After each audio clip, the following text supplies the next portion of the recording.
I think sort of for a long time there has been pressure within the policy environment and within the stakeholder environment to make sure that, in particular, development activity leaves the environment in a better state after it's completed its work than it was before.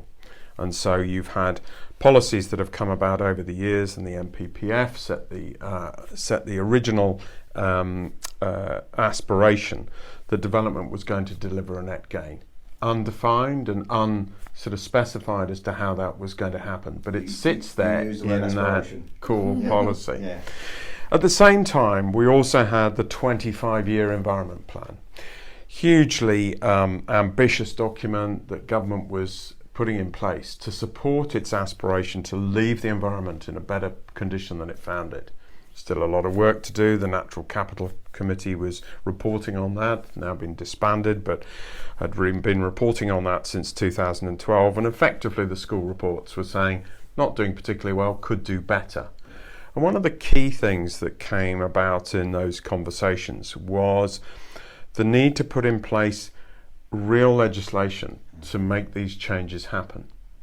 We saw that in relation to carbon and in relation to net zero, with the change in the legislation and the aspiration to get to a net zero position by 2050, which obviously I think surprised people as to how much that is starting to influence decisions. I mean, the obvious one, the most high profile one, was Heathrow Airport, where I think people thought, oh, it's just going to go through on the nod, judicial review or whatever, on the basis that no, it didn't meet the government's legal obligations.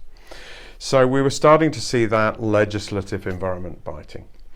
The Environment Bill, which eventually, after an awfully long period, passed into law last year, has given us more certainty in this space around biodiversity net gain. Because what it has done is, it said by 2023, by the end of 2023, development is going to have to meet that mandatory target of 10% biodiversity net gain. So what that means is the development will have to be assessed, the site will have to be assessed prior to the development taking place. And if there has been habitat change since the instigation of the original bill, which I think January 2020, Joe? Yeah, January 2020. If there has been significant habitat change, then that needs to be taken into account.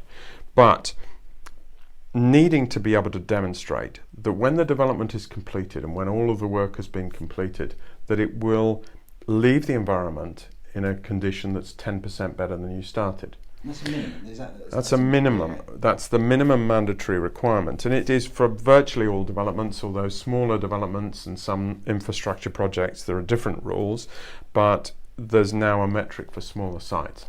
And I mentioned the metric there because obviously if you're going to bring proof that a development is actually delivering that 10% net gain, you need a mechanism that is well understood and is clear for people to be able to assess where they started, where they will finish up, and whether or not that delivers that 10% net gain.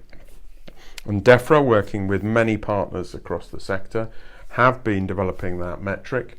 We're now at version 3, and it's just had a small amendment in the last few weeks, hasn't it? Yeah. But that metric looks at the habitats on a site. It puts a number to the biodiversity position, and it records how that biodiversity is recorded, and it gives a clarity to that level.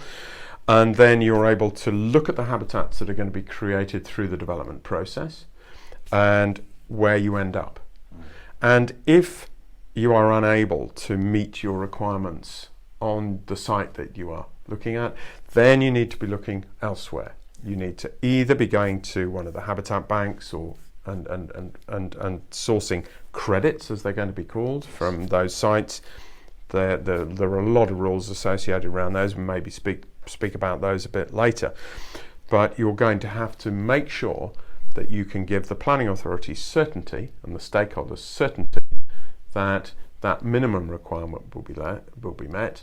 But also there may be, and a lot of developers and a lot of clients are now saying, well, we want to go better. We want to do better.